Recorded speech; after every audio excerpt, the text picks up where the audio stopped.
The flash of a camera is a blinding temporary thing.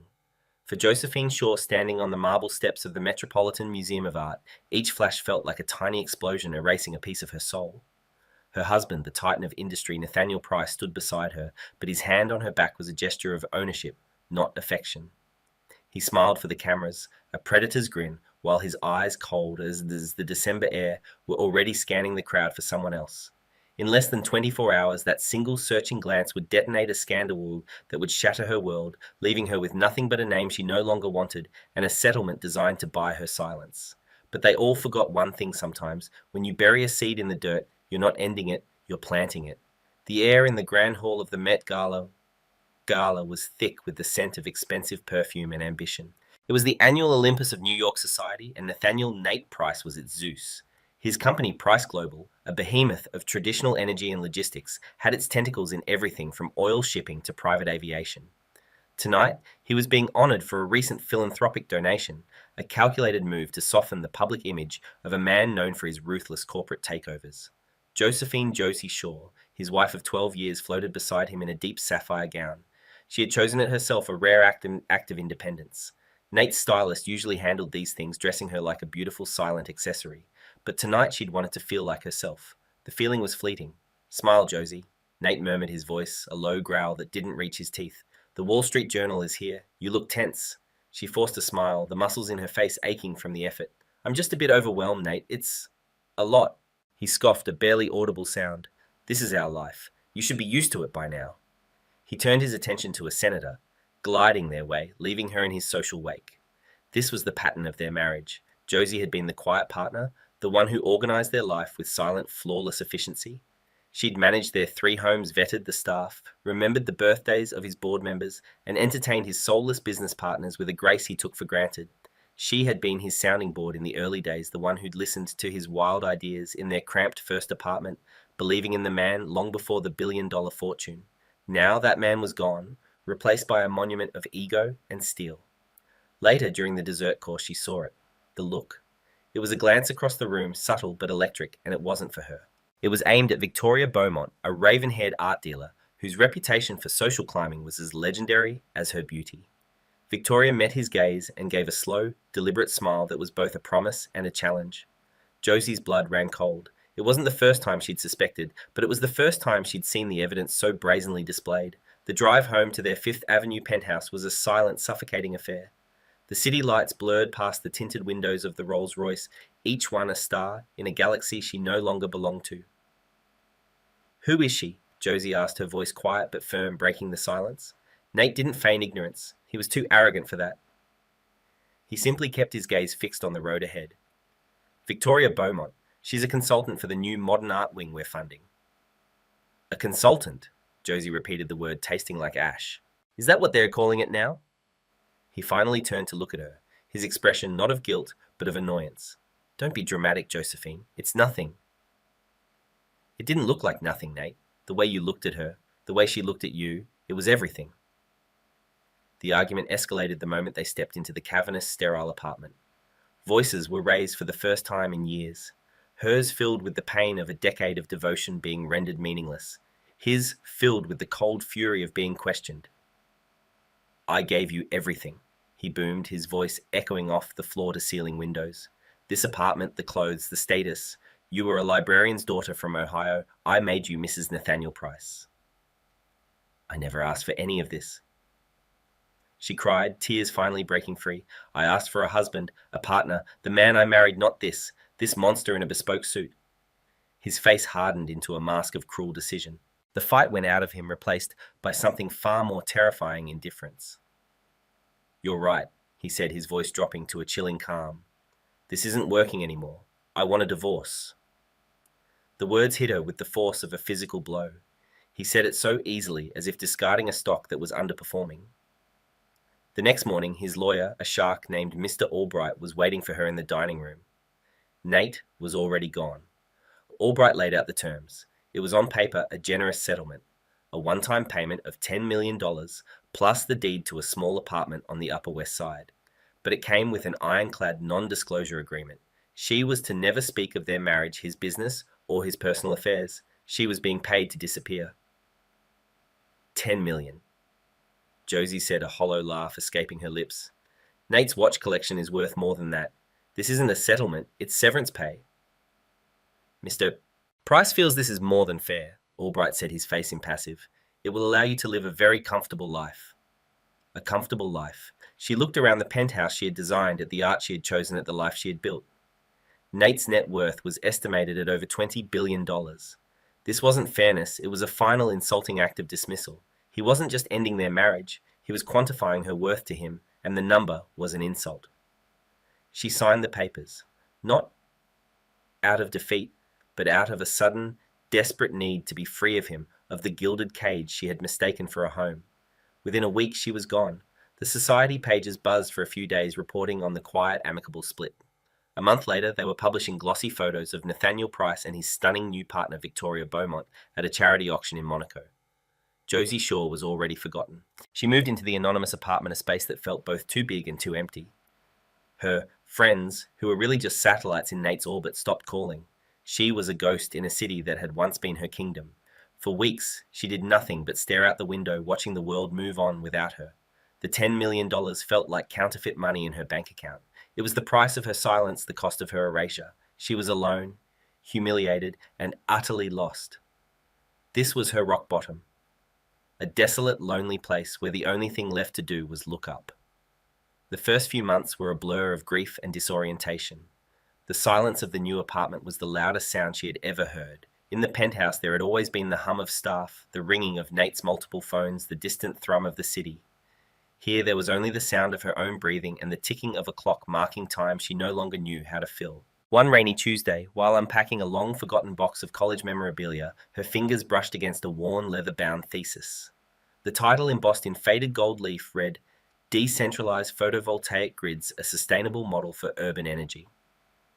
She sat down on the floor and opened it. Inside were her own handwritten notes, complex diagrams, and passionate arguments about a future powered by clean, accessible energy. It felt like a message from a different person, a younger, more idealistic Josie who believed she could change the world. She remembered the fire she had felt for the subject, the all-nighters she'd pulled, the thrill of solving a complex equation. Nate had called it her cute little hobby. When they got serious, he had convinced her to abandon her PhD program at MIT. "I'm going to build an empire, Joe," he'd said with that dazzling predatory smile. "And every empire needs a queen. You won't have time for solar panels." She had believed him. She had chosen to be his queen, never realizing the role required her to give up her own kingdom. A spark flickered within her. It was small and fragile, but it was there. She spent the next few weeks devouring everything she could on the subject. The industry had evolved dramatically. What was theoretical in her thesis was now becoming technologically feasible. The world was finally catching up to her old ideas. Armed with this rekindled passion, she began to formulate a plan. Her settlement, the $10 million that had felt like an insult, now looked like something else: seed capital. She knew she couldn't do it alone. She needed knowledge connections and a mentor who understood the cutthroat world of technology and investment. Her research led her to one name, a figure spoken of in revered, almost mythical tones in the world of green technology, Mr. Kian Chen. Chen was a Singaporean venture capitalist, notoriously private and reclusive. He had made a fortune in early microchip technology and had since dedicated his life and wealth to funding disruptive, world-changing sustainable projects. He didn't invest in companies, he invested in visions. He was also famously impossible to get a meeting with. He operated through layers of gatekeepers and was known to turn down pitches from Silicon Valley giants. Josie knew a formal approach was useless. She found out he was the keynote speaker at the exclusive Innovate for Tomorrow Summit in Zurich, a gathering of the brightest minds in tech. The attendance fee was a staggering $50,000. She didn't hesitate. She booked the ticket, the flight, and the hotel, the expense barely making a dent in her capital, but feeling like a monumental leap of faith. The summit was intimidating. She was surrounded by tech bros in designer sneakers and seasoned executives with billion-dollar portfolios. She was Josephine Shaw, a nobody. Her name carried no weight. She listened intently to every speaker, took copious notes, and absorbed the atmosphere of relentless innovation. On the final day, she saw her chance. Mr. Chen had just finished his speech and was being escorted by his security through a private corridor toward an exit. There was no way to get to him, but Josie had spent 12 years observing Nate navigate these exact scenarios. She didn't try to approach Mr. Chen directly. Instead, she noticed his executive assistant, a young, sharp-looking woman trailing behind with a briefcase. Josie intercepted her not with a frantic plea, but with a calm, respectful demeanor. "Excuse me?" Josie said, her voice steady. "I know how incredibly busy Mr. Chen is, but I have a proposal that aligns directly with his thesis on modular energy storage. It's not a pitch. It's a solution to the scalability problem he mentioned in his 2023 keynote." She had done her homework. The assistant paused, intrigued by the specific reference. She looked at Josie, seeing not a desperate fangirl, but a serious, prepared individual. "He doesn't take unsolicited proposals," the assistant said, though her tone was less dismissive than before. "I know," Josie replied, holding out a simple, elegant memory stick. "This isn't a business plan. It's my original doctoral thesis from MIT, updated with current market data and a working prototype simulation. Everything is on here. No pitch deck, no marketing fluff, just the science. If he believes in funding ideas, not just personalities, then this is the purest form of that.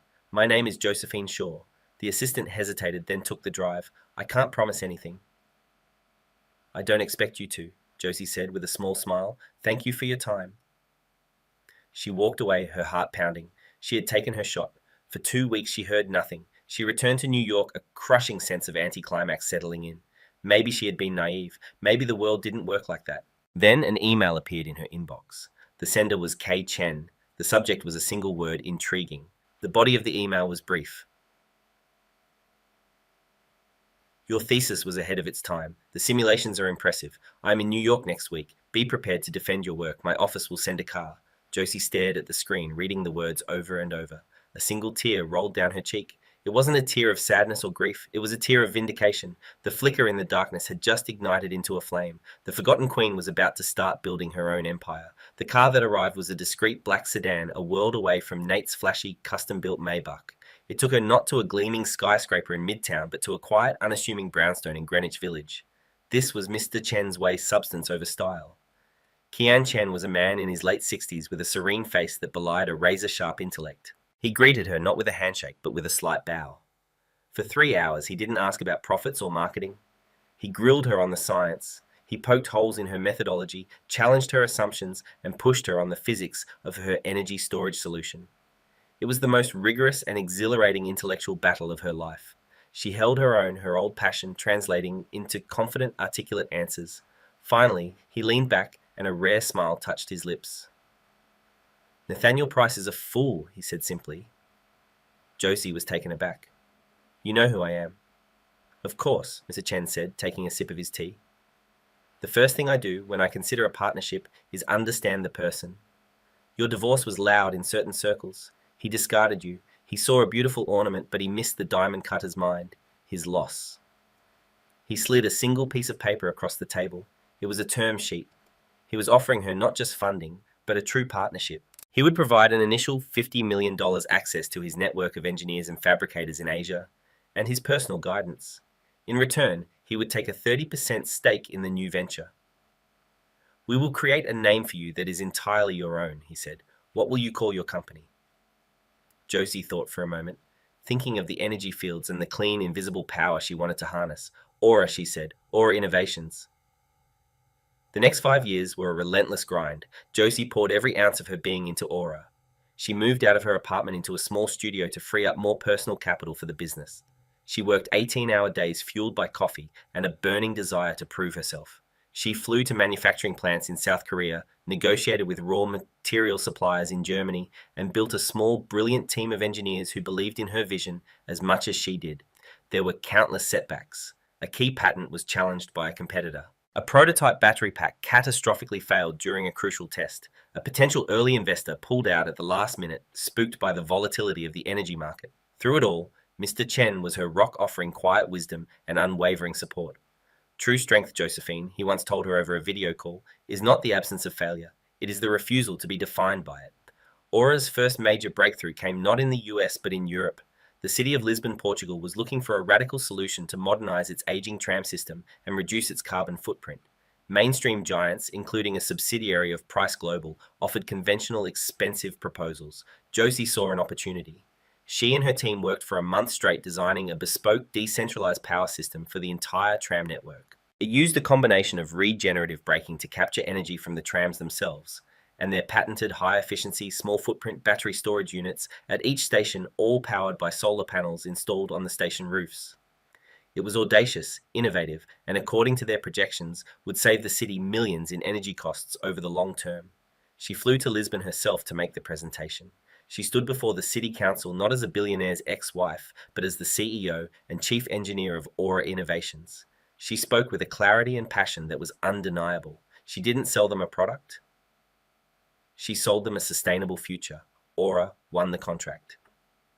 It was a massive victory that sent ripples through the industry. Trade publications began writing articles about this mysterious American company that had come out of nowhere to beat the established players. Meanwhile, Nate and Victoria were the undisputed king and queen of the New York social scene. They were on the cover of magazines, their life a curated spectacle of galas, yachting in the Mediterranean, and extravagant purchases. Victoria had a particular talent for spending money, convincing Nate to acquire a fashion label, a vineyard in Napa, and an ever-expanding modern art collection. Price Global, however, was beginning to show signs of stagnation. Nate's aggressive old-school business model, focused heavily on oil and gas logistics, was falling out of favor with a world increasingly concerned with climate change. His board was urging him to diversify into green energy, but Nate's ego wouldn't allow it. He saw it as a fad, a weak-minded concession. He doubled down on what he knew, acquiring another oil tanker fleet and scoffing at the idealists in the renewable sector. His right-hand man, a long-serving executive named Frank Miller, grew increasingly concerned, noticing that the company's innovation pipeline had run dry, replaced by a culture of sycophancy and lavish corporate excess. One evening, Frank was reading the Financial Times when a small article caught his eye. Aura Innovations secures $300 million Lisbon project. He read about the company's groundbreaking technology and its elusive CEO, a woman named Josephine Shaw. The name was familiar, but he couldn't place it. He shrugged it off. It was just another small competitor in a crowded field. Nate and Victoria, lounging on their yacht off the coast of Sardinia, never even saw the article. They were far too busy living the life they had built, oblivious to the fact that the woman they had cast into the darkness was quietly building an empire of light, one brilliant innovation at a time. The world was changing, and a collision was becoming inevitable. The Lisbon project was a resounding success. Aura delivered on time and under budget, and the results were staggering. The city's public transport energy consumption dropped by 40%, and the project became a showcase for urban sustainability in Europe. Orders and inquiries began pouring in from other municipalities across the continent. Aura Innovations was no longer a plucky startup. It was a serious contender. Josie, however, remained fiercely private. Guided by Mr. Chen, she avoided personal interviews and magazine profiles, letting the work speak for itself. She used her maiden name, Shaw, in all official capacities. The CEO of Aura was known as a brilliant but reclusive figure, which only added to the company's mystique. Her personal life and her connection to Nathaniel Price remained a closely guarded secret. Her net worth was growing exponentially, but it was all on paper, reinvested into Aura's research and development. She wasn't building wealth for the sake of luxury. She was building it for the sake of influence and impact. The tipping point came with the announcement of the North American Clean Transit Initiative, NACTI, a massive multi-billion-dollar US government contract to overhaul the energy infrastructure of the nation's 5 largest public transit systems. It was the single biggest investment in green technology in American history. For any company in the energy sector, winning even a piece of NACTI was a game changer. For Price Global, it was essential. Nate saw NACTI as his salvation. His company's stock had been sluggish for 2 years, and investors were getting nervous about his over-reliance on fossil fuels. Winning this contract would be a powerful statement that Price Global could adapt and dominate the future. He put together a task force leveraging his powerful political connections in Washington, D.C., and considered the bid a mere formality. His company had the size, the history, and the influence. Who could possibly compete? Frank Miller, Nate's COO, was tasked with doing a deep dive on the competition. Most were the usual suspects, GE Siemens and other established giants. But one name kept appearing in his team's analysis, a company that was consistently ranked number 1 for technological innovation and efficiency, Aura Innovations. This Aura company is the real deal, Nate, Frank said during a board meeting in their sterile, intimidating conference room. Their energy storage tech is 5 years ahead of anyone else's. Their proposal is likely to be strong on the technical merits. Nate waved a dismissive hand. Tech specs don't win bids in Washington, Frank. Relationships do. I've been playing golf with Senator Rawlings for a decade. It's in the bag. Don't worry about some little startup from nowhere. But Frank did worry. He requested the full due diligence file on Aura Innovations. It was a thick binder filled with financial reports, patent filings, and technical schematics. On the last page was the executive summary, including the leadership bios. He scanned the names Chief Technology Officer Dr. Aris Thorne, Chief Financial Officer Kenji Tanaka, and finally Founder and Chief Executive Officer Josephine Shaw. Frank stared at the name. Josephine Shaw. It couldn't be. He flipped back to the front of the file, where there was a single, small professional headshot of the CEO. The woman in the photo was different from the one he remembered from company Christmas parties. Her hair was cut in a sharp professional style. Her eyes, once soft and accommodating, now held a focused, steely intensity. She wore a simple black blazer, not a designer gown, but there was no mistaking it. It was her. Josie, Nate's ex-wife. Frank felt a cold dread creep up his spine. He walked binder in hand to Nate's palatial office overlooking Central Park. Nate was on the phone with Victoria arguing about the colour of a new Ferrari she wanted. It only comes in Rosso Corsa, darling, I told you. Yes, I'm sure. Fine, I'll call the dealership again, he said, hanging up with an exasperated sigh. What is it, Frank? I'm busy. Frank laid the binder on the massive mahogany desk open to the page with Josie's photo. Nate, he said slowly, we have a problem with the Nastai bid, the CEO of Aura Innovations. I think you know her. Nate glanced down his eyes, scanning the page with casual indifference. Then they stopped. He squinted, leaning closer. His face went through a rapid series of transformations. Confusion, disbelief, and finally a deep flush of pure, unadulterated rage. He snatched the page, holding it up to the light as if it were a forgery. No, it's not possible. It is, Frank said quietly. Her maiden name was Shaw. It seems she's been rather busy. Nate sank into his leather chair, the binder falling from his hand. The colour drained from his face. The woman he had discarded for being uninspiring, the woman he had paid off to disappear, was not only back, but she was now his direct competitor for the most important contract of his career. It wasn't just business anymore. This was a personal affront of the highest order. He started to laugh, a low, menacing sound that held no humour. The little librarian's daughter thinks she can play in the big leagues, he snarled. She thinks she can challenge me. Victoria chose that moment to sweep into the office holding her phone. Nate, darling, I sent you a picture of the Bentley Bentayga in Viridian Green. It's much more unique than the... She trailed off, noticing the toxic atmosphere in the room. What's wrong? Nate threw the picture of Josie across the desk. That is what's wrong. Victoria picked it up, her perfectly manicured eyebrows arching in surprise. My God, is that... Josephine. She looked from the photo to Nate, a slow, venomous smile spreading across her face. Well, look at her. How ambitious. She saw the fury in Nate's eyes and knew exactly how to fan the flames. Don't tell me her little hobby company is actually bidding for the Naktai project. She is the Naktai project. Nate growled, his knuckles white as he gripped the edge of his desk. She's the #1 contender. Victoria let out a theatrical gasp, placing a hand on his shoulder. Oh, my poor darling, how humiliating for you. The woman you left is trying to destroy you. This isn't a business bid, Nathaniel. This is revenge. She's trying to make a fool out of you. Her words were poison, perfectly crafted to ignite his pride. He stood up, his face a thunderous mask. He wasn't just going to win the NACTI contract anymore. He was going to annihilate Aura Innovations. He was going to crush Josephine Shaw and grind her little company into dust until there was nothing left. He would remind her and the world of exactly who he was and who she was supposed to be, a nobody. The war had just been declared. Nathaniel Price unleashed the full might of his empire against Aura Innovations. This wasn't a corporate competition. It was a scorched earth campaign.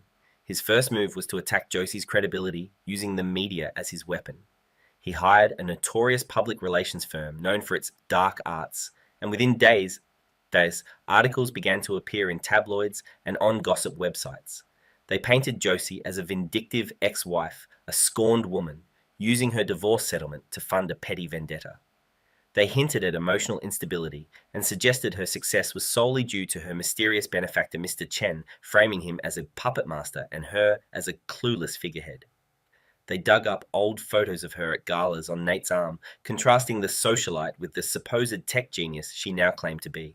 The attacks were vicious and personal, designed to rattle her and discredit her in the eyes of the NACTE selection committee. Josie felt the sting of every headline.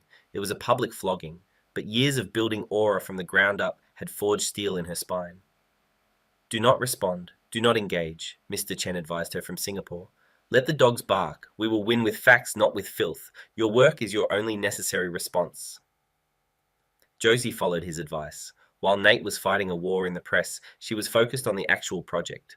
Aura released a white paper detailing the technical superiority of their energy storage system, complete with independently verified data. They held a press conference not with Josie at the podium, but with her lead engineers who answered every technical question with scientific precision. They were transparent, professional, and utterly unbothered by the tabloid noise. Nate's next assault was more direct. He began poaching Aura's key personnel. Using his vast resources, he offered astronomical salaries and signing bonuses. He managed to lure away Aura's head of supply chain logistics, a critical blow just months before the final NACT decision. Instead of panicking, Josie saw an opportunity. She promoted the deputy head, a brilliant young woman named Sofia Ramirez, into the role. Sophia, fiercely loyal to Josie and energized by the trust placed in her, not only streamlined the entire logistics department, but also discovered several new efficiencies, ultimately making Aura's supply chain more robust than before. Nate's attack had inadvertently strengthened his enemy. The most dangerous offensive was political. Nate called in every favor he was owed in Washington. He had Senator Rawlings, the head of the NACTI Oversight Committee, launch a special inquiry into Aura's foreign funding, citing Mr. Chen's investment as a potential national security risk. It was a baseless xenophobic tactic designed to tie Aura up in red tape and scare the government away from awarding them the contract. This was where Nate truly underestimated Josie. During her years in the Gilded Cage, she had been a silent observer at countless political fundraisers and dinners. She had listened to the conversations, understood the motivations, and learned how the game was played. She didn't have Nate's cronies, but she had something more powerful, a better story. She flew to Washington, D.C. herself. She didn't seek out powerful senators. She met with junior congressmen and women from districts with high unemployment. She didn't talk about battery chemistry. She showed them blueprints for the state-of-the-art manufacturing plants Aura planned to build in their districts if they won the contract. She promised thousands of high-paying American jobs. She presented Aura not as a tech company, but as an engine for American renewal. Her message began to resonate, spreading through the halls of Congress. Back at Price Global, Frank Miller was watching his boss with growing alarm. Nate had become obsessed, his days consumed with finding new ways to attack Josie. He was neglecting the core business, which was already suffering. The company's third quarter earnings were disastrous, and the stock price was sliding. Frank's breaking point came during a late-night meeting. Nate was gleefully outlining a plan to file a series of frivolous patent infringement lawsuits against Aura, a legal maneuver designed to drain their cash reserves. "This is insane, Nate," Frank finally said, his voice tense. "These lawsuits have no merit, will be sanctioned by the courts. Our legal team is advising against this in the strongest possible terms." Nate whirled on him, his eyes bloodshot with fury. "Your job is to do what I say, not to question me. Are you with me, or are you with her?" In that moment, Frank saw the truth. Nate wasn't trying to win a contract anymore. He was trying to destroy a woman. The company they had built, the legacy he had dedicated his life to, was being sacrificed at the altar of one man's bruised ego. That night, Frank Miller made a decision. He packed up his office, wrote a simple two-sentence resignation letter, and left it on his desk. Before he left the building for the last time, he made a stop at the secure file room. He copied a single file onto a thumb drive, an internal Price Global environmental audit that Nate had ordered buried. The report detailed years of systemic negligence, illegal waste disposal, and a cover-up of a significant oil spill at one of their offshore facilities. The next day, Frank contacted an investigative reporter at the New York Times that he knew to be tenacious and incorruptible. He handed over the drive. "I can't be your source on the record," Frank said, "but the documents speak for themselves. Nathaniel Price is not the man the world thinks he is. The story was a ticking time bomb set to detonate at the worst possible moment for Nate. The final presentations for the NACTI contract were just 2 weeks away. The war was about to reach its explosive climax. The day of the final NACTI presentations was grey and overcast in Washington, D.C., a fitting backdrop for the impending storm. The hearing room was packed with committee members, industry experts, and journalists. The tension was thick enough to taste. Nathaniel Price and his team went first. Nate was in his element, exuding the arrogant confidence that had defined his career. He didn't focus on technology. He spoke of Price Global's legacy, its size, and its deep ties to the American establishment. He spoke of stability and reliability, subtly painting Aura as a risky, unproven gamble. He finished with a flourish, smiling at Senator Rawlings as if the deal was already done. Then it was Josie's turn. She walked to the podium alone. She was poised and calm, the picture of quiet authority.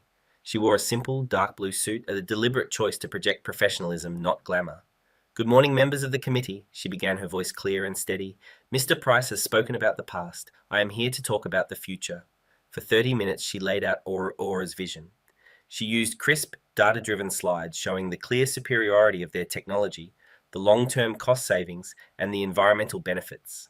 She concluded by showing the detailed plans for the new American factories, complete with job creation figures and timelines. It was a masterful performance, appealing not to ego and connections, but to logic, economics, and patriotism. As the Q&A session was about to begin, a reporter's phone buzzed, then another and another. A low murmur swept through the room. The reporter from the New York Times stood up, his face grim. "Senator," he addressed the chair. "My paper has just published a major investigation into Price Global. It details a massive decade-long cover-up of environmental crimes, including a significant oil spill in the Gulf of Mexico. Mr. Price, do you have a comment?" The room erupted. Nate's face went white. He stared speechless as his carefully constructed world began to crumble around him. Senator Rawlings, his key ally, suddenly looked at him as if he were a vial of poison. The committee immediately called for a recess. The fallout was instantaneous and catastrophic. By the time Nate's private jet landed back in New York, Price Global's stock had entered a free-fall, shedding over 30% of its value in a single afternoon. The EPA and the Department of Justice announced federal investigations. The NACTI contract was no longer a possibility, it was an impossibility. Nate stormed into his penthouse, a whirlwind of rage and disbelief, to find Victoria Beaumont calmly directing movers who were packing her designer clothes into trunks. "What the hell are you doing?" he roared. Victoria didn't even flinch. She turned to him, her expression as cold and hard as a diamond. "I'm leaving, Nathaniel. This is over." "Leaving? You're leaving now, after everything I've given you?" She laughed, a sharp, bitter sound. "You gave me things, Nate, not everything, and the things are rapidly losing their value. I hitched my wagon to a star, not a sinking, oil-drenched rock." You're abandoning me." He stammered, the reality of his utter isolation beginning to sink in. "Don't be so dramatic, Shasasa," she said, picking up a Chanel handbag. "Think of it as a strategic divestment." She paused at the door, turning back to deliver one final devastating blow. "You know, for all your bluster, you made one fatal mistake. You thought Josie was the enemy. But she never was. She was just building her business. Your real enemy, Nathaniel, was always your own colossal ego. It was just a matter of time before it devoured you whole." She walked out, leaving him alone in the vast, silent apartment. His phone was ringing incessantly with calls from his board, his lawyers, the press. He ignored them all. He walked to the window and stared down at the city lights. He had been the king of this city. Now he was just a man in a tower watching his kingdom burn. 2 days later, the official announcement was made. The North American Clean Transit Initiative, the largest green energy contract in history, was awarded in its entirety to Aura Innovations. The news broke as Josie was working late with her team at Aura's modest headquarters in a repurposed warehouse in Brooklyn. There was no champagne, no wild celebration, just a moment of shared exhausted silence followed by quiet smiles and handshakes. They had done it. Her phone buzzed. It was a text from an unknown number. "Congratulations, you earned it." FM. She smiled, knowing it was from Frank Miller. He had risked his career to do the right thing. As her team began to filter out, she stayed behind, looking out the window at the distant Manhattan skyline. The news tickers on the buildings across the river were flashing with 2 stories: Aura Innovations wins landmark NACTI deal, and Price Global in freefall amidst environmental scandal.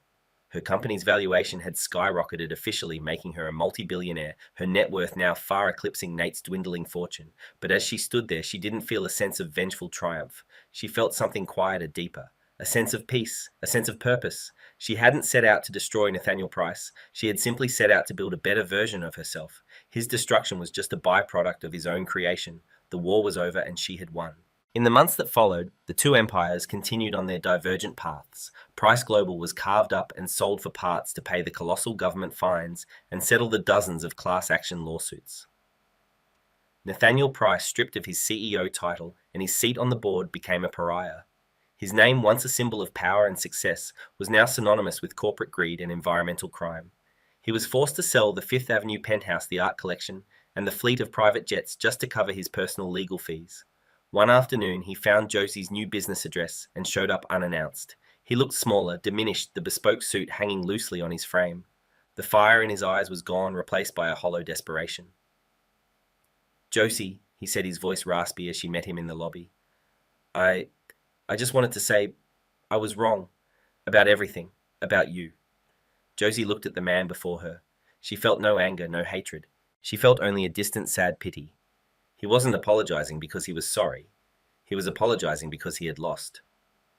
"What do you want, Nate?" she asked, her tone calm and even. "I don't know," he confessed, looking lost. "Maybe a second chance. We were good once, weren't we?" Josie gave a small, sad smile. "We were a very long time ago. But that man is gone, and that woman is too. I'm not the person you left, Nate, and you're not the person I could ever go back to. I'm not defined by you anymore. I'm not your ex-wife. I am Josephine Shaw, the founder of Aura Innovations, and I have work to do." She turned and walked back into the bustling headquarters, leaving him standing alone in the lobby, a relic of a past she had long since left behind. Josie's world was no longer about galas and appearances. It was about tangible creation. Her days were spent on factory floors, wearing a hard hat, in R&D labs with her engineers, and in community meetings in the towns where Aura was building its new facilities. She was creating not just technology, but jobs, opportunities, and a cleaner future. Her wealth was a tool, not a scorecard. She established the Shaw Foundation, a non-profit dedicated to funding STEM education for young women in underserved communities, ensuring that the next generation of innovators wouldn't have to choose between their passion and a partner. One evening, Mr. Chen visited her at the site of their first major American manufacturing plant, a massive complex rising from what was once a forgotten Rust Belt town.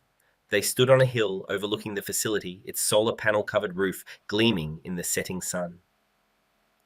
"You have built something remarkable, Josephine," he said, his voice filled with pride. "We built it," she corrected him gently. "You were the vision, the driving force, he insisted. He thought he was burying you, but all he did was plant a seed in fertile ground. The world is better for his foolishness." Josie looked out at the factory, a symbol of her new life. She had been stripped of a gilded identity, only to forge a real one in the fires of adversity.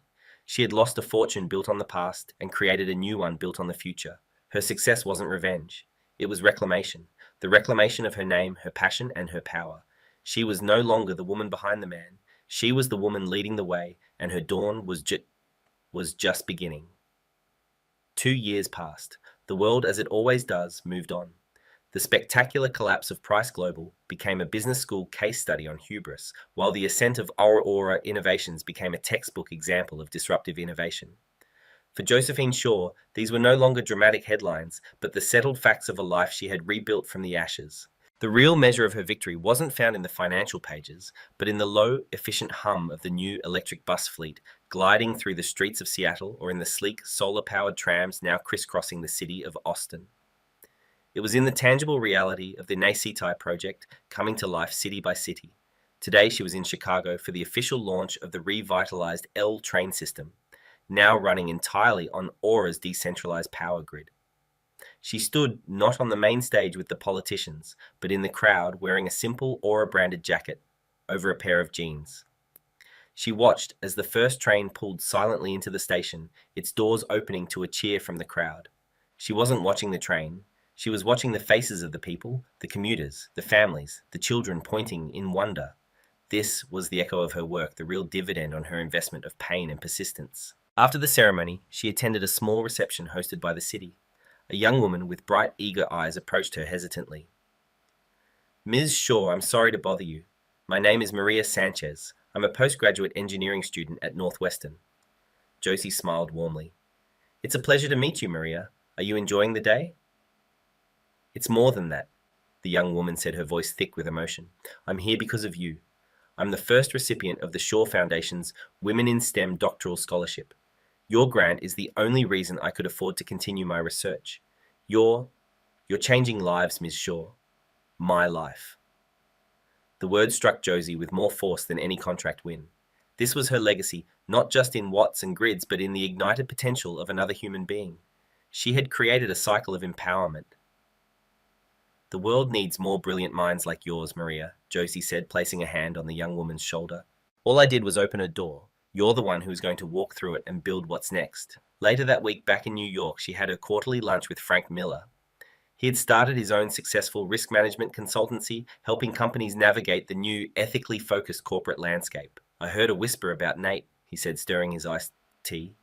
Someone saw him in a small town in Florida. Apparently, he sold the last of his father's properties and is living off that. No business, no connections, just gone. Josie nodded, a flicker of old sadness touching her, but it was distant, like a memory of a story she'd read about someone else. I hope he finds some peace, she said, and was surprised to find that she genuinely meant it. And Victoria, she asked, mostly out of a detached curiosity. Frank chuckled. Married some obscure Swiss private banker with a fraction of Nate's old fortune. She got her title Baroness von Irgendetwas, but I hear she spends her days organising charity luncheons for a dozen people, a much smaller stage than she was used to. They both knew it was a fitting end, a gilded cage of her own, making grand on the outside but empty within. The conversation moved on quickly. The past had finally lost its gravitational pull. That evening, Josie wasn't in a penthouse overlooking the city. She was in the warm, light-filled home she had built for herself in upstate New York, a marvel of sustainable architecture, powered entirely by its own aura systems.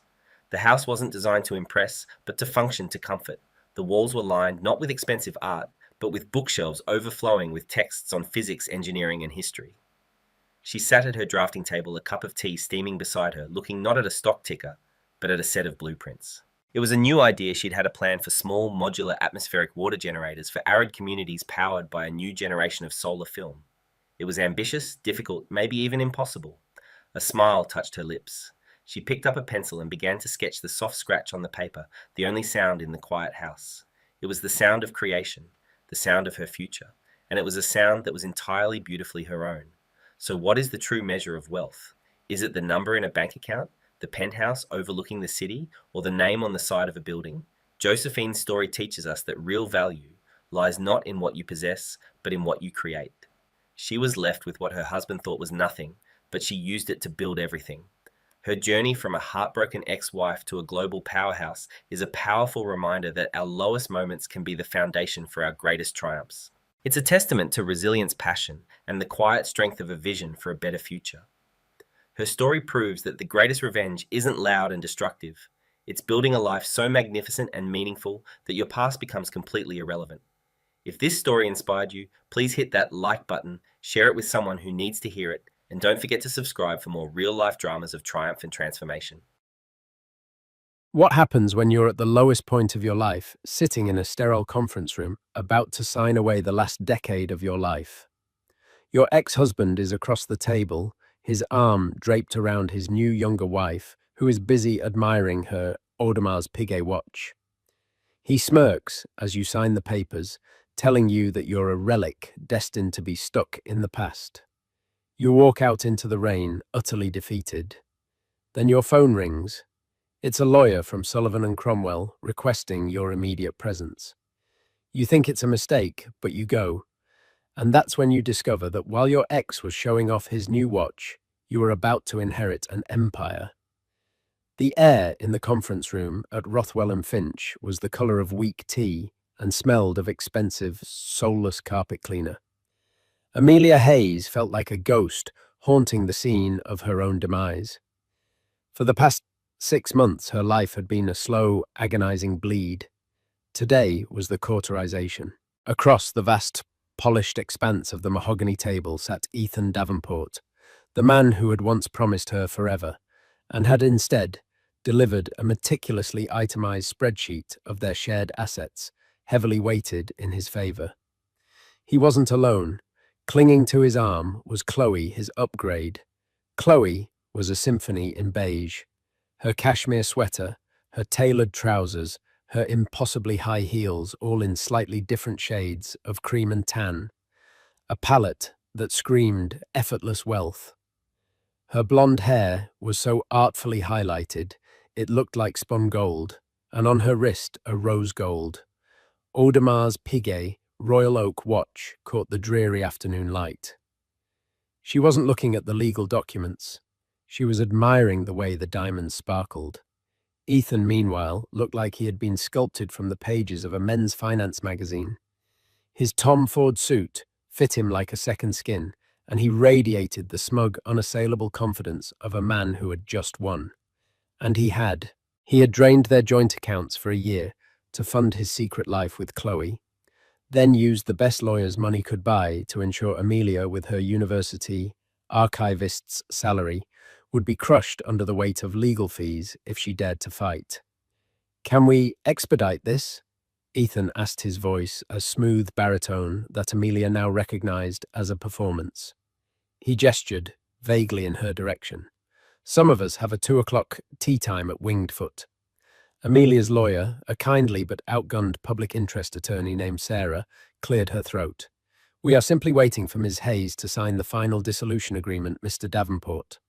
As stipulated, Amelia waives all claims to future earnings and alimony in exchange for the remaining 6 months on her apartment lease and a one-time payment of $10,000. $10,000. It sounded like an insult, and it was meant to be. It was the cost of Chloe's handbag, which sat on the table like a pampered pet. For Amelia, it was the thin line between survival and destitution. Chloe let out a delicate, bored sigh. "Honestly, the things one has to sit through. It's all so archaic." She turned to Ethan, her voice a sugary whisper, loud enough for the entire room to hear. "Darling, after your golf game, should we stop by the dealership?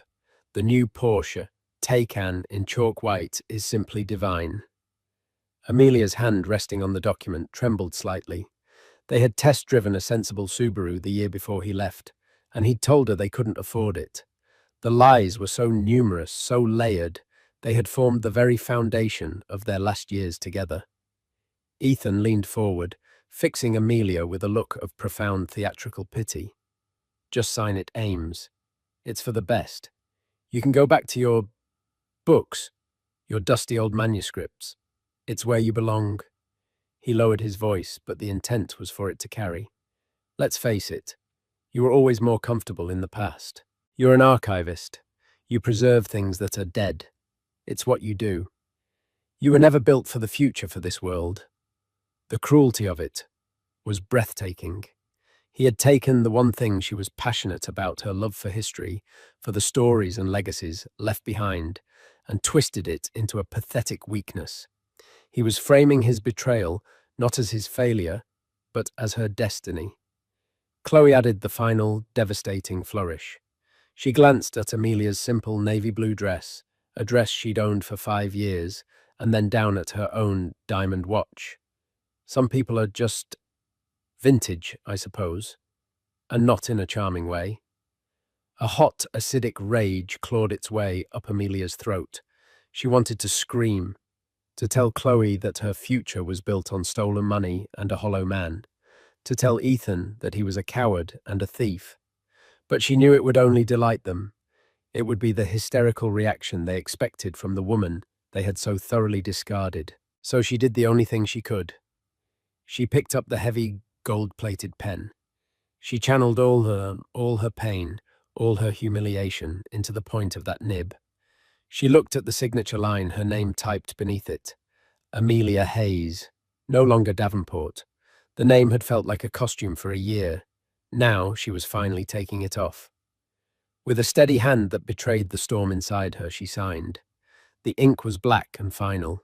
She slid the document across the table. "There," she said, her voice quiet but clear. "It's done." Ethan's face split into a triumphant grin. He stood pulling Chloe up with him. He didn't bother to look at the paper. His lawyer would handle the details. "Excellent. Sarah, expect the wire transfer within the hour." He paused and looked at Amelia one last time, the pity back in his eyes. "Good luck, Ames. I really do hope you find your quiet little corner of the world." They swept out of the room, leaving behind the scent of Ethan's Creed Aventus cologne and Chloe's cloying floral perfume, a cloud of expensive condescension. Amelia sat there, hollowed out the $10,000 settlement, feeling like 30 pieces of silver. Sarah patted her shoulder. "You were incredibly dignified in there, Amelia." Dignified. She felt like a historical document that had just been declared irrelevant and scheduled for incineration. She gathered her worn leather satchel and her coat. She was alone with 6 months to find a new place to live, a pittance to to her name and a future that felt as grey and empty as the New York sky outside. Her phone, a 3-year-old model with a web of cracks across the screen, buzzed in her pocket. A blocked number, probably a spam call trying to sell her an extended car warranty she didn't have. She almost ignored it, but on a whim, she answered, her voice a hoarse whisper. "Hello, am I speaking with Miss Amelia Hayes?" The voice on the other end was deep formal and resonated with an old-world authority. It was the voice of someone who measured time in generations, not tea times. "Yes, this is she. Ms. Hayes, my name is Alastair Finch. I am a senior partner at Sullivan and Cromwell. I am calling you on behalf of the estate of the late Mr. Silas Blackwood. It is a matter of the utmost urgency that I meet with you today. Could you be at our offices at 125 Broad Street within the hour?" Amelia's mind short-circuited. Sullivan and Cromwell. That was one of the most powerful, prestigious law firms in the world. And Silas Blackwood, the name was a ghost from her childhood, her grandmother's estranged brother, a reclusive, almost mythical figure she had met exactly once at a family funeral when she was 10. He had been a tall, austere man with eyes that seemed to see right through you. He'd asked her what book she was reading, and when she'd shown him a history of the Romanovs, he'd simply nodded, said, "Legacy is a burden," and walked away. She hadn't seen or heard from him since. I think you have the wrong person," she stammered. "My great-uncle and I, we didn't know each other," Ms. Hayes, the voice said, with a tone of unshakable certainty. "I can assure you I do not have the wrong person. 1 hour. My assistant will meet you in the lobby." The line went dead. Amelia stared at her cracked phone, her heart starting to pound a strange new rhythm. Silas Blackwood, Sullivan and Cromwell. It was nonsensical, a bizarre cosmic prank on the worst day of her life. But then Ethan's final words echoed in her ears. "You were always more comfortable in the past." A tiny, unfamiliar spark ignited in the hollow space where her heart used to be. For the first time all day, it wasn't despair. It was a flicker of defiance. The taxi ride from the sterile midtown office of Rothwell and Finch to the imposing heart of the financial district felt like a journey across a chasm. Each click of the meter was a reminder of her precarious financial state, the $10,000 settlement shrinking with every block. Amelia watched the city blur past a rain-streaked canvas of grey and neon. She was operating on a strange, detached autopilot, driven by a force she couldn't name. It was the same instinct that made her, as an archivist, follow a faint trail of ink on a forgotten map, a curiosity that momentarily overrode the crushing weight of her reality. When the cab pulled up to 125 Broad Street, a gleaming tower of black glass and steel that seemed to pierce the low-hanging clouds, she felt a fresh wave of intimidation. This was the world Ethan aspired to, a world of titans who didn't need to flaunt their watches because they owned the companies that made the steel. She paid the driver the fare, making her wince, and stepped onto the rain-slicked pavement. Before she could even process where she was going, a woman in a razor-sharp charcoal suit stepped out from under the building's awning. "Ms. Hayes." The woman asked her, smile polite but devoid of warmth. "I'm Clara, Mr. Finch's executive assistant. He's expecting you." Clara led her through a lobby of soaring marble and hushed, purposeful silence. The air here was different, cool, filtered, and smelling faintly of power. They bypassed the main security desk and were escorted to a private elevator bank. Clara used a key card, and the elevator ascended with a silent, stomach-dropping swiftness. The doors opened directly into the reception area of Sullivan and Cromwell. It was less an office and more a baronial hall. The walls were panelled with dark, lustrous wood, hung with museum-quality paintings of maritime scenes. The quiet was absolute, broken only by the distant rhythmic ticking of a massive grandfather clock. "Mr. Finch is in the main conference room," Clara said, her heels making no sound on the plush, deep blue carpet. She led Amelia to a set of imposing double doors and opened one for her. The conference room was vast. One entire wall was a floor-to-ceiling window offering a breathtaking panoramic view of the New York Harbor and the Statue of Liberty. In the center of the room was a table that looked like it had been carved from a single gargantuan piece of obsidian. At the head of the table, silhouetted against the dramatic sky, stood a man who perfectly matched his surroundings. Alistair Finch was in his late 60s, with a mane of silver hair, a neatly trimmed beard, and piercing blue eyes. He wore a perfectly tailored three-piece suit of charcoal wool that made Ethan's designer clothes look like a cheap costume. Hayes, he said, his voice the same calm, authoritative baritone from the phone. Thank you for coming on such short notice. Please have a seat. He gestured to a single leather chair placed opposite him. It felt less like a seat and more like a witness stand. Amelia sat, placing her worn satchel on the floor beside her. It looked like a stray animal that had wandered into a palace. Mr. Finch, she began, her voice trembling slightly. I have to say again, I'm almost certain there's been a mistake. My great-uncle Silas disliked small talk, rarely attended family functions, and hadn't been seen in public since 1998. Mr. Finch finished for her, a flicker of a smile touching his lips. I know. I was his attorney, his confidant, and one of his very few friends for the last 40 years. And he spoke of you, Miss Hayes. Not often, but with a specific and notable interest. Amelia was stunned into silence. He knew you'd chosen a life in academia, Mr. Finch continued, his gaze steady and assessing. He knew you became an archivist. He once told me, Amelia preserves legacies. The rest of the world just consumes them. He admired that. He saw it as a sign of character, a quality he found to be in tragically short supply. He knew about my work. The thought was both baffling and strangely touching. A silent, invisible patron she never knew she had. Silas knew a great many things. Which brings us to the purpose of this meeting. His expression turned solemn. I'm afraid I am the bearer of sad news. Silas passed away peacefully in his sleep 3 days ago. He was 98 years old.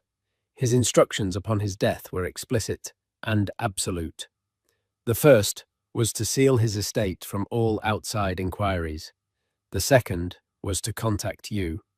He reached for a thick leather-bound portfolio on the table and opened it. This is a certified copy of Silas Blackwood's final will and testament executed 6 months ago. Amelia's heart hammered against her ribs. This was real. This was happening. A dizzying image of Ethan and Chloe at their golf club laughing flashed through her mind. Did he leave me something? She asked, her voice a whisper. A small keepsake. An old book. A few $1,000s would be a life-altering miracle right now. Mr. Finch didn't answer directly. Instead, he looked at her with an intensity that seemed to penetrate her very thoughts. Ms. Hayes, to understand Silas, you must understand his life's work. He was the founder and sole owner of Ethelred Global. Amelia vaguely recognized the name. It was a massive, privately held conglomerate, a shadowy giant in the worlds of energy logistics and technology. They were notoriously secretive, never appearing in the flashy business magazines. Their power was quiet, foundational, and immense. Ethelred is not a public company, Mr. Finch explained.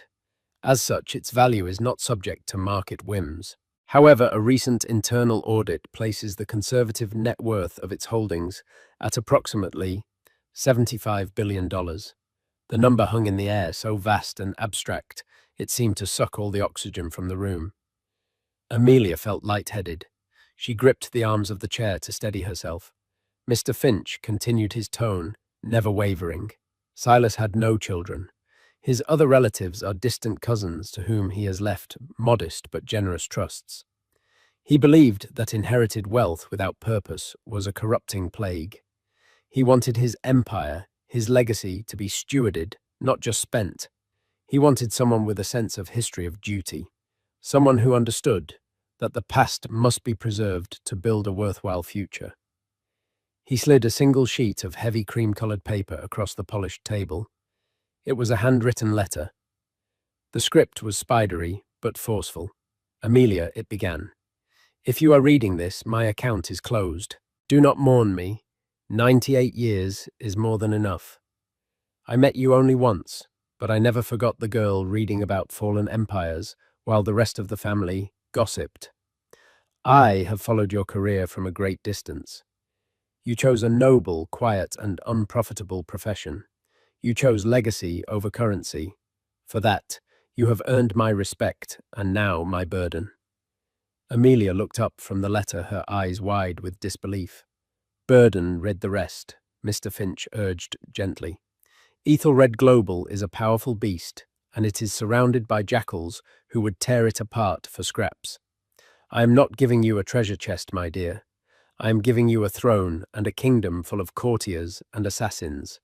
They will see you as weak, an anomaly. They will test you. Do not let them.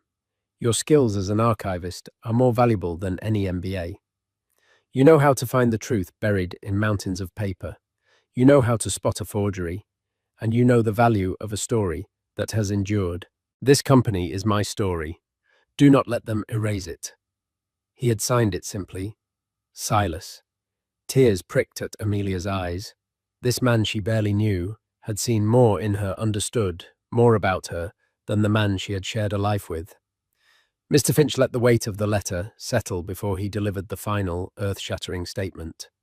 Miss Hayes, Amelia, Silas Blackwood has named you the sole beneficiary of his entire estate. You are the new owner of Ethelred Global and all its assets, real and intellectual. You have inherited his fortune, his company, his legacy, his burden. The world tilted on its axis. The view of the harbour outside seemed to rush towards her and then recede. It was a dream, a hallucination brought on by grief and stress. No, she whispered, shaking her head. That's impossible. I have $10,000 to my name and 6 months before I'm homeless. I catalogue 19th century correspondence for a living, and that Mr. Finch said, his voice softening with the first hint of warmth, is precisely why he chose you. But there is a condition, a crucible, as he called it. Of course. There was always a catch. Silas knew the board of directors would try to devour you. He did not want you to simply liquidate the assets and retire. The will stipulates that for you to inherit the estate unconditionally, you must assume the role of chairwoman of the board of Ethelred Global, and you must hold that position successfully, fending off all challenges for 1 full calendar year. He leaned forward, his expression intense. If you are forced out by a vote of no confidence, or if you resign before the year is up, the entirety of the estate, every dollar, every patent, every building, will be dissolved and donated to the Global Heritage Fund. You will be left with nothing. Chairwoman, board of directors. It was a foreign language from a hostile planet. The sheer terror of it was paralyzing. But then an image seared itself into her mind. Ethan's condescending smirk, Chloe's dismissive glance at her watch, and his final cutting words.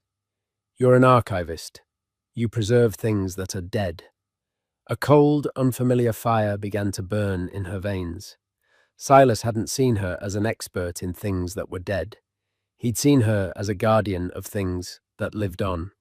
She looked Alistair Finch directly in the eye, the tears in her own drying on her cheeks. Her voice, when she spoke, no longer held the tremor of a victim. It was the quiet, steady voice of an archivist who had just been handed the most important document of her life. When do I start? The hours that followed were a surreal fugue state. Alistair Finch, with the calm efficiency of a man accustomed to rearranging the tectonic plates of power, guided Amelia through the immediate vortex. He explained the corporate structure of Ethelred Global, a sprawling, labyrinthine entity with interests in everything from deep-sea logistics and satellite technology to sustainable agriculture and rare earth mineral rights. It was a silent empire, its influence felt everywhere, but its name spoken rarely. The board will be your primary challenge, Finch stated, his tone grim. They are led by the current CEO, Marcus Thorne. He was Silas's protege for 30 years. He is brilliant, ruthless, and he fully expected to be named the successor. He will not see you as the new owner. He will see you as an administrative error to be corrected. Amelia listened, absorbing the names and the stakes, her archivist's mind automatically creating a mental catalogue of threats and allies. Marcus Thorne went into a file marked hostile. Mr. Finch explained that a press release was a legal necessity. The news of Silas Blackwood's death was a secret known only to a handful of people, but it couldn't remain so. The announcement of his death, combined with the bombshell of his chosen heir, would send shockwaves through the financial world. You will become a public figure overnight, Amelia, he warned. Your life will be scrutinized. They will try to dig up anything they can to discredit you. From this moment on, your privacy is a memory. He arranged for a car to take her back to her apartment in Queens, not a taxi, but a black armor-plated Mercedes Maybach that moved through the city traffic with the silent, inexorable force of a shark. The driver, a stoic man named David, held the door for her as if she were a head of state. The ride was silent. Amelia stared out at the city, but she didn't see the familiar landmarks. She saw a chessboard, its pieces vast and terrifying, and she had just been placed in the position of the queen, vulnerable and all-powerful at once. When she arrived at her modest pre-war apartment building, the familiar comfort of its worn lobby felt alien. Inside her apartment, the silence was deafening. The ghosts of her life with Ethan were everywhere. The indentation in the sofa cushion where he always sat, the empty space on the bookshelf that used to hold his finance textbooks. For 10 years, this place had been a home. For the last 6 months, it had been a prison of memories. Now it was a museum exhibit of a life that no longer existed. She sat on her sofa, the one with the slightly frayed armrest, and pulled out Silas's handwritten letter. She read it again, and then a third time. Your skills as an archivist are more valuable than any MBE.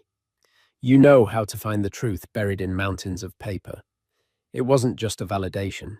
It was a mission statement. He had given her not only his fortune, but the very lens through which to wield it. Her cracked iPhone buzzed. It was a text message from Ethan. Hey, hope you're okay. Sorry if Chloe came off a little strong. She's just excited about our future. LMK, you got the wire transfer. Drink sometime. For old time's sake. The condescension was a physical force pressing down on her. The offer of drinks was a final pat on the head, a gesture of magnanimity from the victor to the vanquished. He wanted to ensure she would fade away quietly. She didn't reply. She held her finger down on his contact, and with a sense of profound finality, deleted it. The next morning, the earthquake struck. As instructed by Mr. Finch, Amelia had put her old phone on silent. He had provided her with a new encrypted device, along with a laptop and a secure login to the Ethelred Global Archives, a digital treasure trove of the company's history. At precisely 9:01 a.m., the financial world convulsed. The press release from Sullivan and Cromwell went live. Silas Blackwood, founder of Ethelred Global, dead at 90. Estate names University archivist Amelia Hayes as sole beneficiary and new chairwoman. Amelia's old phone began to vibrate on the coffee table. It didn't just buzz, it danced, skittering across the wood like a panicked insect. The screen lit up with a cascading waterfall of notifications from news apps, social media, and a flood of calls from numbers she didn't recognize. The first call she answered on her new phone was from her mother in Ohio, her voice a frantic squeak of disbelief. Amelia, is it true? The news? They're saying you... Oh, my lord, they're saying billions. Is this some kind of terrible joke? Amelia calmed her mother, promising to explain everything later. The second call was from her sister, a high school teacher in Chicago, who was just screaming with a mixture of shock and joyous laughter. Then a call came into her old phone from a number she still knew by heart. Ethan. She stared at the screen, her thumb hovering over the decline button. But a different instinct took over, the same instinct that had made her accept Mr. Finch's challenge. She needed to hear it. She needed to archive this moment. She answered, but said nothing, listening to the static on the line. Amelia. Amelia. Thank God. Are you seeing this? Is this real? It's on every terminal on the trading floor. Bloomberg, Reuters. They're calling you the archivist heiress. What the hell is going on? His voice was a frantic, high-pitched mess, stripped of its usual smooth composure.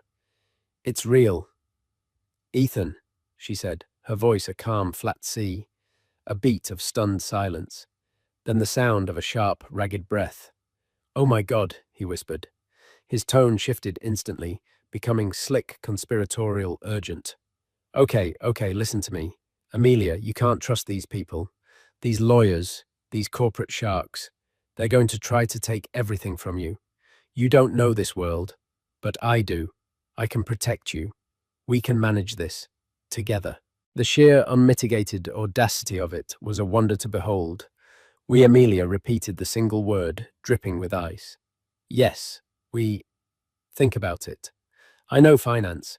You have the position. We were a team. Amelia, don't you remember yesterday?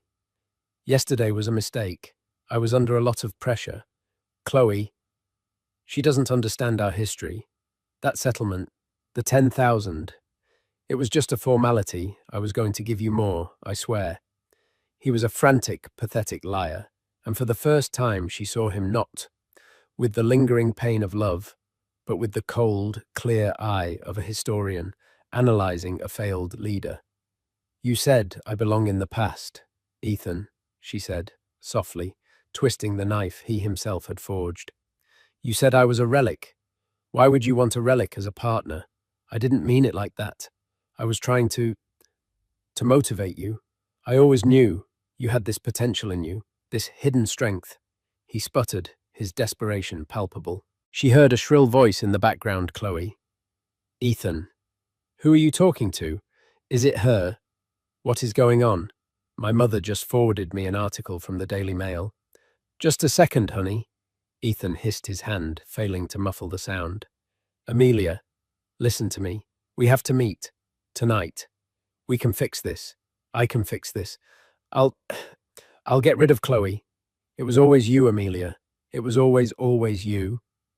The last vestige of her heartbreak, the lingering ghost of the love she'd had for him, evaporated in that moment, incinerated by the raw heat of his greed.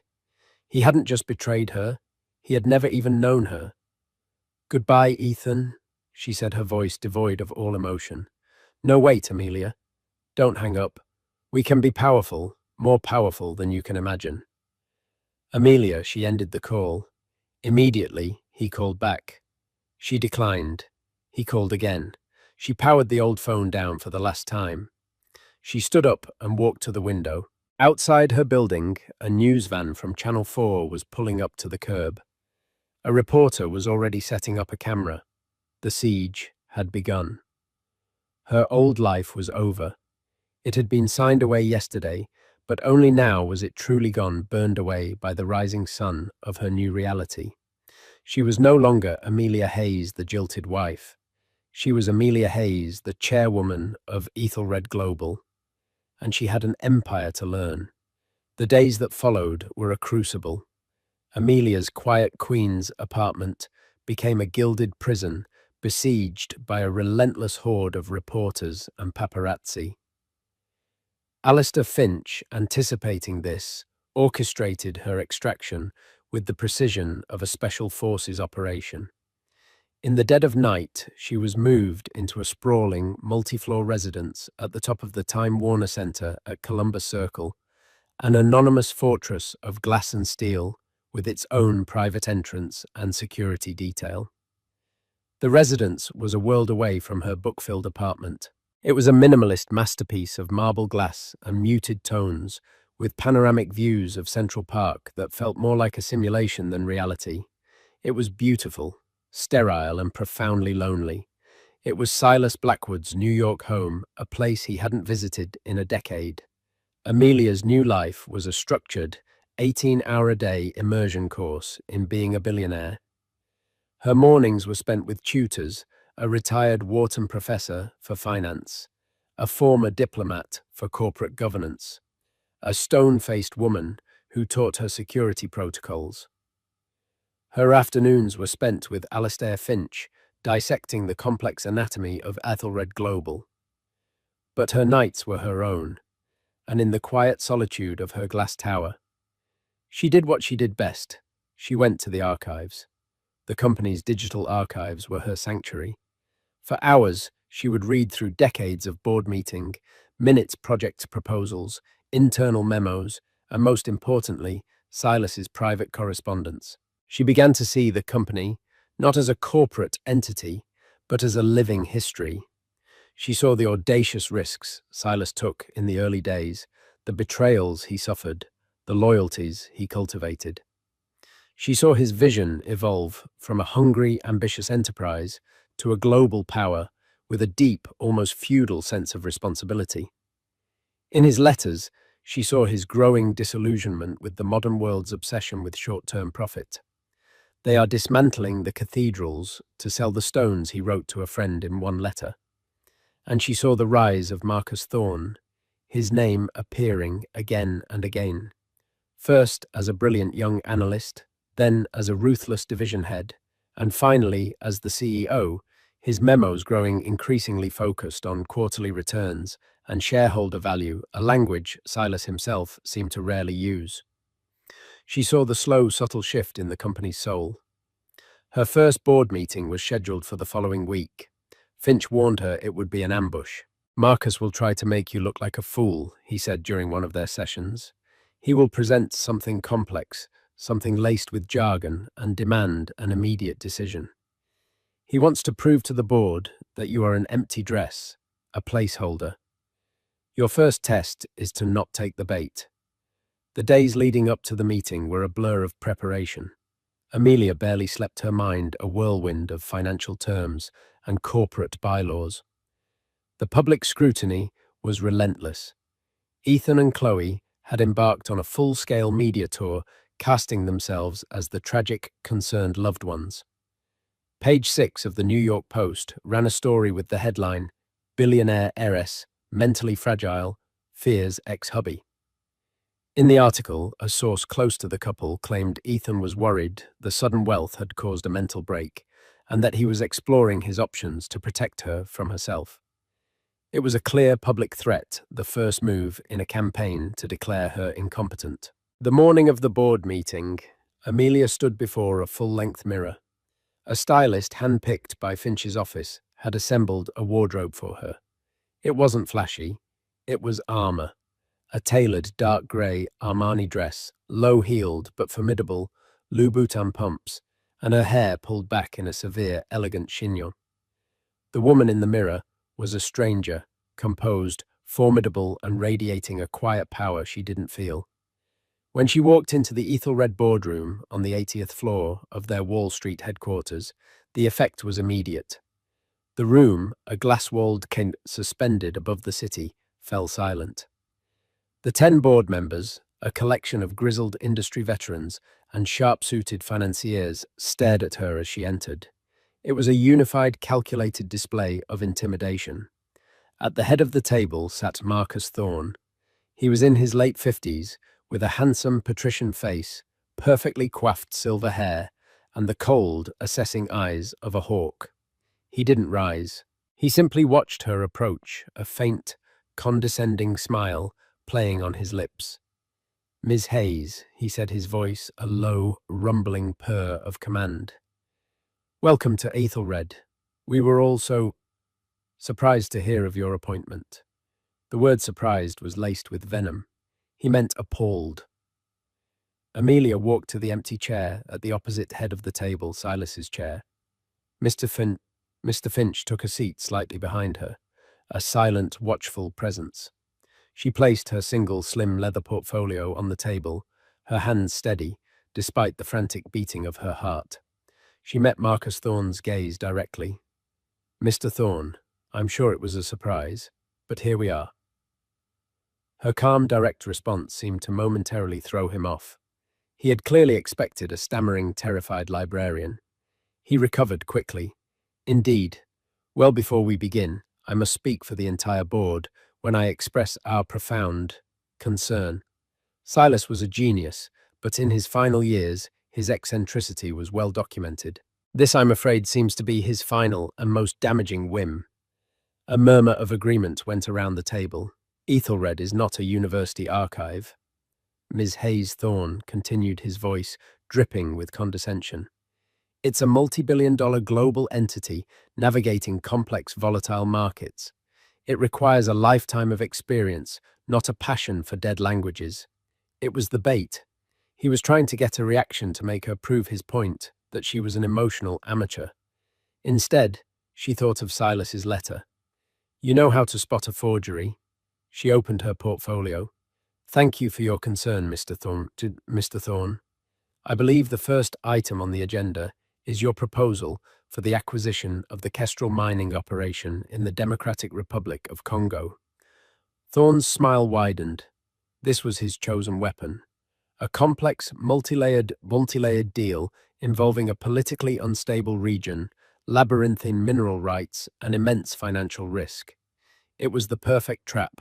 That's correct, he said smoothly. A $12 billion opportunity to corner the global cobalt market.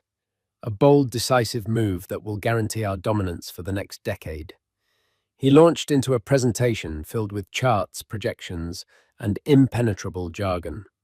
Amelia listened patiently. She didn't pretend to understand every financial nuance. But she had spent the last 2 nights in the archives, and she had searched for Kestrel. She found it mentioned in a series of memos from 15 years prior. And attached to those memos was a single scathing field report from a young geologist, a report that Thorne had clearly never read.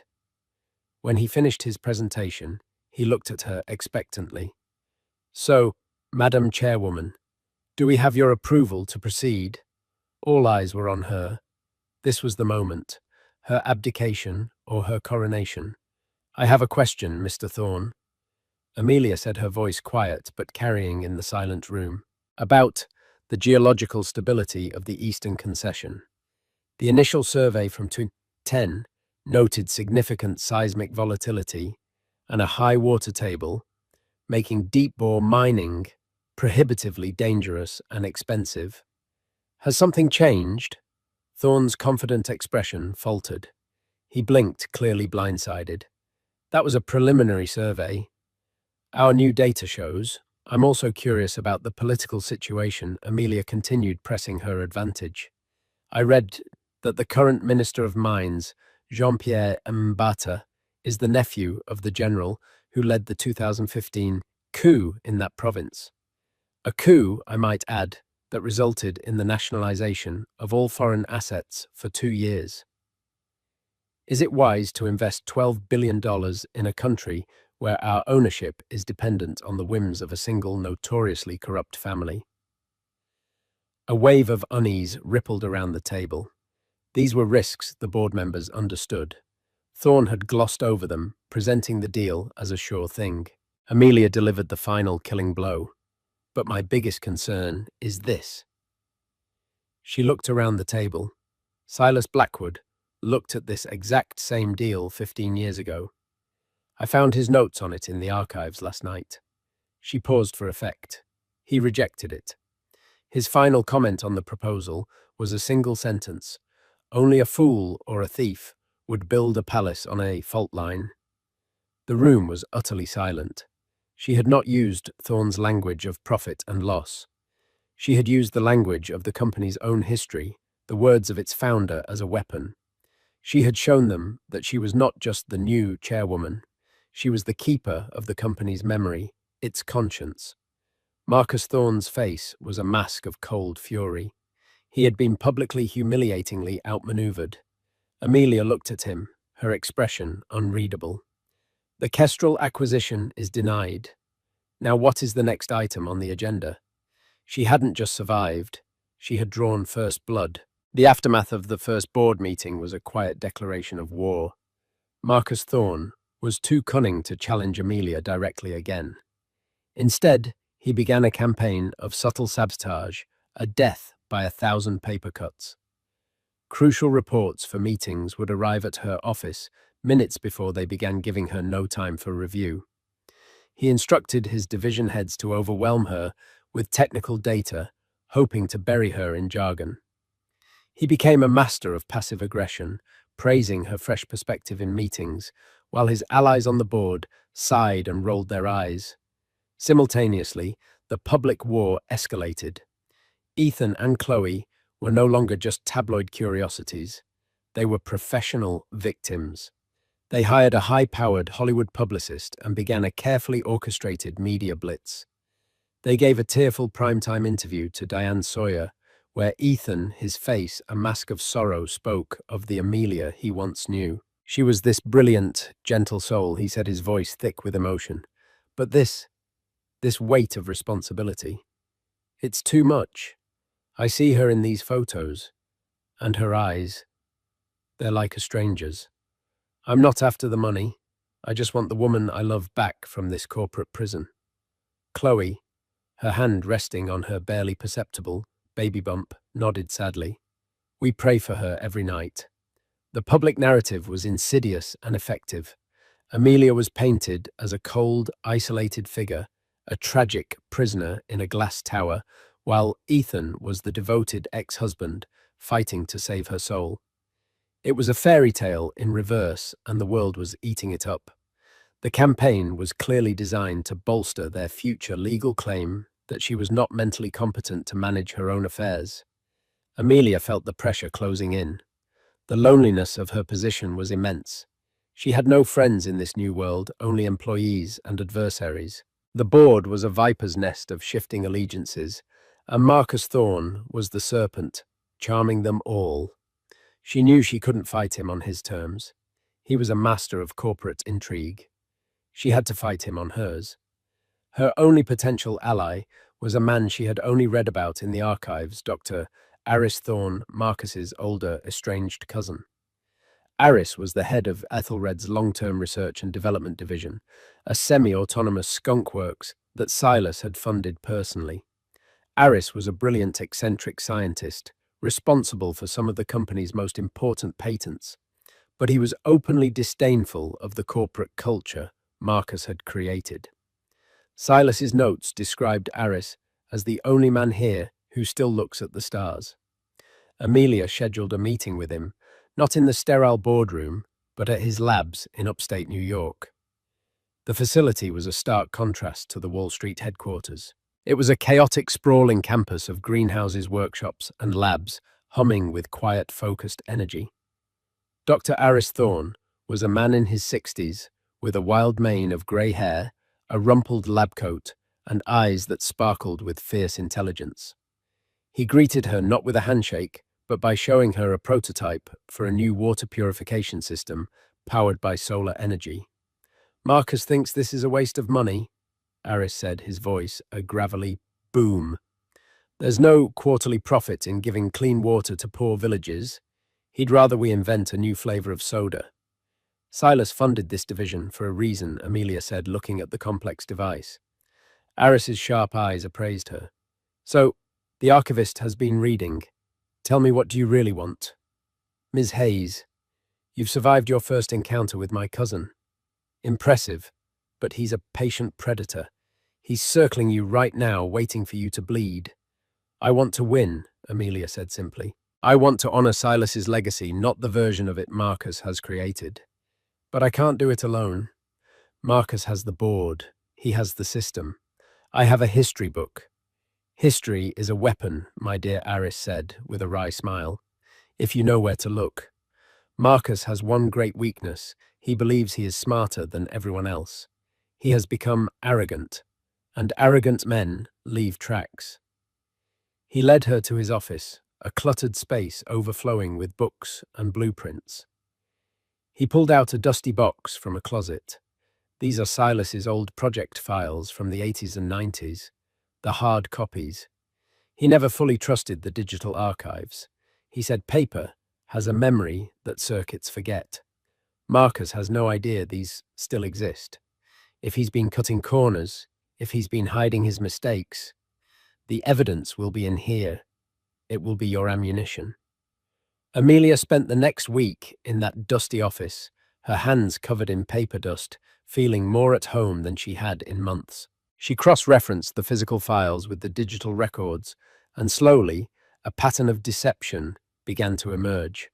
Marcus Thorne had a history of burying projects that were his idea, but had failed shifting the blame and the financial losses to other departments. More damningly, he had used shell corporations, a tactic she learned about from Silas's notes on his own early aggressive acquisitions, to purchase patents from struggling inventors and then sell them back to Ethelred at an immense markup. It was a sophisticated, long-running scheme of self-enrichment hidden beneath layers of corporate complexity. While she was gathering her ammunition against Marcus, she knew she had to deal with the public threat of Ethan. The constant media attacks were wearing on the board, making her look weak and unstable. She needed to end it. She instructed Alistair Finch to hire the most ruthless private investigation firm in the country. "I want to know everything about Ethan and Chloe," she said. "Where their money is coming from, their real histories. I want the truth. The kind of truth that doesn't get printed in page 6. The report came back a week later. It was a slim, devastating document. Ethan, deep in debt from funding his lifestyle with Chloe, had been engaging in insider trading, using information from his firm to make illegal profits. Chloe, whose real name was Chelsea O'Malley, from Ohio, had a history of attaching herself to wealthy men. The Audemars Piguet watch was a gift from a married real estate mogul she was seeing before Ethan. And the pregnancy. The due date made it clear the baby couldn't possibly be Ethan's.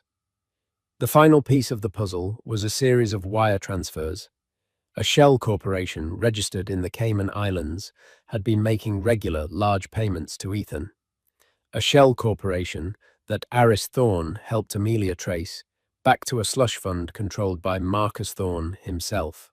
It all snapped into focus. Ethan wasn't just an opportunistic ex-husband. He was a paid operative. Marcus was financing Ethan's public smear campaign to provide air cover for his own eventual corporate coup. He was fighting a war on two fronts, and Amelia was the target. The cold rage that filled her was clarifying. They had all treated her like a character in a story they were writing. A tragic heiress, a fragile victim, an incompetent librarian. It was time for her to write her own ending. The perfect stage for the final act presented itself, the annual Met Gala. As a primary sponsor, Ethelred Global's table was a bastion of power, and Amelia knew her adversaries would be there. Marcus Thorne would be holding court, and he would certainly have arranged for Ethan and Chloe to attend a public display of their unholy alliance designed to humiliate her on the world stage. They expected her to be a fragile librarian, easily broken. They were about to meet the Empress. Amelia had spent the prior weeks gathering her ammunition. Dr. Aris Thorne had helped her unearth a paper trail of Marcus's 15-year scheme of embezzlement, using shell corporations to enrich himself at the company's expense. Simultaneously, the private investigators she'd hired had delivered a devastating file on Ethan and Chloe, detailing his insider trading and the sordid truth about Chloe's past, her fake pregnancy timeline, and the source of their funding, Marcus Thorne himself. The conspiracy was a neat, damning circle. On the night of the gala, Amelia transformed. She arrived in a gown of midnight blue velvet by Schiaparelli, severe and regal. Around her neck was the Blackwood diamond, a flawless 50-carat stone that radiated a cold blue fire. When she stepped onto the red carpet, the photographers, expecting a mousy archivist, were stunned into a frenzy. Inside, she found them exactly as she'd predicted, Marcus, Ethan, and Chloe, basking in the glow of feigned concern and real power. As she approached, a hush fell.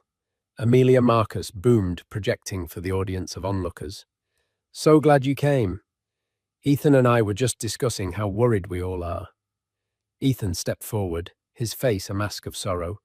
Ames, you look tired. This is all too much for you. Amelia let the silence hang for a moment before she spoke, her voice cool and clear. That's touching, Ethan, and I'm so glad to see you both looking so well. That must be quite a generous stipend Marcus is paying you from his Cayman Islands account, the same one he uses to launder the money he's been embezzling from Ethelred for 15 years. A collective gasp rippled through the crowd. Marcus's face turned to stone. Amelia didn't pause. As for you, Ethan, she said, her voice dropping, but losing none of its edge, the CCC will be contacting your firm in the morning. Your friend at the hedge fund has already agreed to cooperate regarding your little insider trading scheme. Finally, she turned to Chloe, who was pale with shock. And Chelsea, she said, using her real name like a weapon, I do hope your actual baby daddy is prepared to foot your bills. Ethan's accounts are about to be frozen. By the way, the Audemars Piguet is a fake. A good one, but a fake. She had not raised her voice. She had simply presented her research calmly and methodically, like an archivist presenting her findings. She turned and walked away, leaving a tableau of silent, stunned horror in her wake, their lives and lies utterly dismantled in the heart of New York society. At the top of the grand staircase, Alistair Finch was waiting. Checkmate, I believe, he said softly. The fallout was immediate and absolute. The morning after the gala, a ruined Marcus Thorne offered his resignation at an emergency board meeting. Amelia refused it. A resignation implies you have a choice, Marcus, she said, her voice cold steel. You don't. The board voted unanimously for his termination for cause, and as security escorted him from the room, his corrupt era ended. Days later, Ethan was indicted by the SEC, his public persona shattered alongside his finances. The year that followed was one of profound transformation. Amelia didn't just run Ethelred Global, she curated it. She steered the corporate giant toward purpose-driven profit launching, the Silas Blackwood Foundation for Historical Preservation, and fully funding Dr. Aris Thorne's Clean Water Initiative. She proved that integrity was not a liability, but Ethelred's greatest asset, earning the deep respect of a once skeptical financial world. A year and a day after her life was upended, she stood in the newly dedicated Silas Blackwood Reading Room at the New York Public Library. He would be so proud of you, Alistair Finch said quietly beside her. Amelia watched a young girl in a corner, completely absorbed in a history book, and understood her true inheritance. It was never the money, it was the strength she had discovered within herself. Ethan had called her an archivist of the dead, a relic stuck in the past. He was wrong. She was a guardian of legacy, using the wisdom of history to build an enduring future. Her work was just beginning. And so Amelia Hayes, the quiet archivist, became one of the most powerful people in the world. Her story is a powerful reminder that the skills we cultivate in the quiet moments of our lives, our passions, our knowledge, our integrity, can become our greatest weapons when we are tested. She didn't just get revenge, she redefined an entire empire, proving that true power isn't about being the loudest voice in the room, but the most prepared. What did you think of Amelia's epic takedown at the Met Gala? Was it the perfect revenge? And what do you think is the most important part of a person's legacy? Let me know your thoughts in the comments below. If you were inspired by Amelia's incredible journey from heartbreak to head of the board, please show your support by hitting that like button. It helps our channel bring more stories like this to you. And if you don't want to miss the next dramatic tale of vindication and triumph, be sure to smash that subscribe button and ring the notification bell. Share this story with anyone who has ever been underestimated. Thank you for listening.